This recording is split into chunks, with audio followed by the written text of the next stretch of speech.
सिद्धि की शादी के बाद वो ससुराल चली जाती है। पीछे रह जाती है भाभी रानी। सिद्धि के ससुराल जाते ही भाभी कहती है, अरे वाह जी वाह, सारे कपड़े मेरे। हाय रे पैंट, अरे वाह वाह, मजा आ जाएगा। अरे ये सिद्धि की अलमारी के सामने खड़े होकर क्या बड़बड़ा रही है? जाकर देख मेहमानों को विदाई की मिठाई मिली कि नहीं। अब हाँ माँ जी, क्यों नहीं, लेकिन पहले कपड़े तो बदल लूं। अब रानी आ जाती है सिद्धि के उन कपड़ों में जो वो ससुराल जाने से पहले घर छोड़ जाती है। अरे रानी, कुछ दिन रुक जाती। अरे ये तो सिद्धि बिटिया को मैंने ही दिया था, बड़ा ही फबता था उस पर, तुझ पर तो कुछ खास नहीं लग रहा। अब वो ना मेरे सारे कपड़े गीले थे तो सोचा पहन लूं। वैसे भी सिद्धि को कौन सा दिन पुराने आउटडेटेड कपड़ों को पहनना है। वैसे भी ये सूट तो मैंने तभी पहना था, वैसे खास है भी नहीं ये। हाँ ठीक है, लेकिन ना मेरी सिद्धि पर तो जमता था। सारे मेहमान चले जाते हैं और सिद्धि ससुराल से मायके पहली बार आती है। अपना घर, अपना कमरा, अपनी अलमारी। ये बोलकर जैसे ही सिद्धि अलमारी खोलती है तो सामने उसके कपड़ों की जगह कुछ और ही रखा होता है। माँ, जरा कमरे में तो आना। सास और रानी वहां पहुंच जाते हैं। रानी ने पहनी होती है सिद्धि की जींस और टी शर्ट। अरे भाभी, ये क्या? ये तो मेरी बड़ी ही महंगी टी शर्ट है, इसे आपने घर में क्यों पहनी है? अरे बहुत मिलती है दीदी ये चौक की मार्केट में, 150 में। ओ भाभी प्लीज, ये एरोपोस्टल है, 2000 की एक टी शर्ट। ओहो, 2000 में तो दीदी 4 साड़ी आ जाए। अब क्या बोलूं? भाभी, ये मेरी अलमारी में छोटू के कपड़े, तो मेरे कपड़े कहाँ हैं? मेरी अलमारी में? अब दीदी आपको कौन से पुराने कपड़े पहनने थे?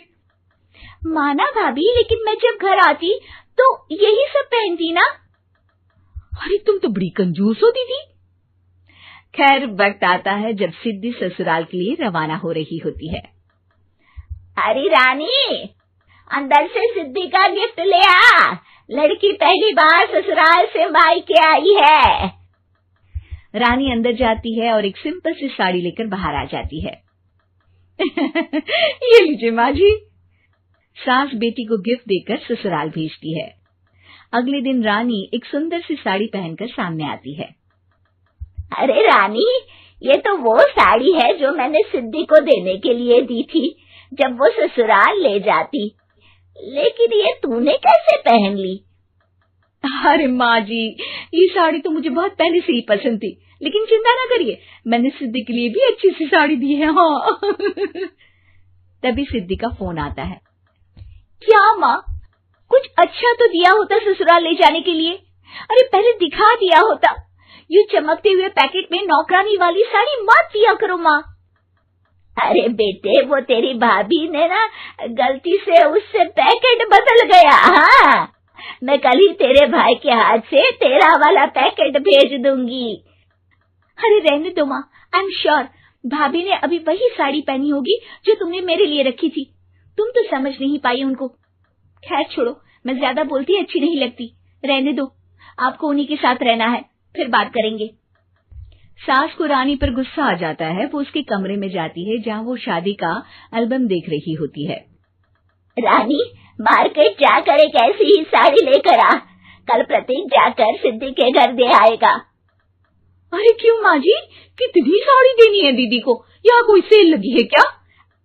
अरे चुप कर, मेरे बेटी के हिस्से की साड़ी खुद पहन ली, अब ज्यादा ज्ञान बांट रही है। एक दिन सिद्धि का फोन आता है। माँ, मेरी सास ने आप सबको खाने पर बुलाया है। सारे लोग सिद्धि के ससुराल पहुंचते हैं। खाना खाकर वो लोग निकल रहे होते हैं कि सिद्धि की सास सभी को गिफ्ट देती है। अरे बहन जी, बेटी के घर का खाना खा लिया, यही बहुत है जो आप ऊपर से गिफ्ट भी दे रही है। अरे बहन जी, आप भी कहाँ इन बातों पर विश्वास कर रही हैं। सास सभी को गिफ्ट देती है, लेकिन रानी को जो साड़ी देती है वो अजीब सी हरे रंग की लाल रंग के बड़ी छाप वाली होती है।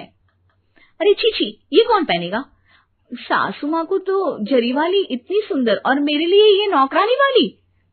अरे भाभी, दरअसल मैं जब भी घर आती थी आप वापसी में ऐसी ही साड़ी देती थी ना, तो माँ ने सोचा कि आपको आपकी पसंद की ही साड़ी क्यों ना दी जाए। बेचारी रानी, बोलती भी तो क्या। सिद्धि और सास रानी का चेहरा देखकर हंसने लगती है, तो रानी समझ जाती है कि अपने ही बिछाए जाल में वो फंस चुकी है।